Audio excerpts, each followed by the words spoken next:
Ljubica Vukomanović rođena je 14. januara 1788. godine u selu Srezojevci, u blizini Gornjeg Milanovca. Kao devojka, Ljubica je svojom lepotom privlačila poglede mnogih mladića. Samim tim imala je mnogo udvarača. No, iako su namjere njenog oca bile da se uda za nekog bega iz Sarajeva, njen pogled se zadržao na Milošu Obrenoviću, budućem knezu Srbije. Miloš Obrenović i Ljubica Vukomanović venčali su se u proleće 1804. godine.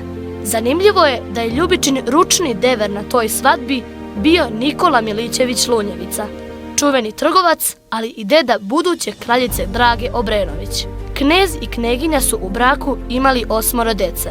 Ona je ulagala veliki napor da svojoj deci obezbedi sve što je bilo u njenoj moći. Nasuprot tome, knez nije previše mario ni za nju, ni za decu. Kneginja u narodu bila veoma voljena. Njena skromnost ogledala se i u njenom načinu odevanja. Postavši kneginja, ona nije preterivala u raskošnom odevanju, nije čak nosila ni nakit. Svoj čvrst karakter i rodoljublje Ljubica je pokazala u teškim trenucima svoga života. Tako je 1813. godine, skrivajući se od Turaka u Gornjoj Crnoći, na predlog da prebegne u Crnu Goru, odsečno i samouvereno rekla: "Živa neću iz svog zavičaja." A 2 godine kasnije, prilikom boravka u manastiru Nikolje, koji se nalazi u Ovčarsko-Kablarskoj klisuri, također skrivajući se od Turaka, zahtevala je da nju i sve ostale žene koje su se tu našle pre zakolju nego da padnu u ruke Turcima. Godine 1842.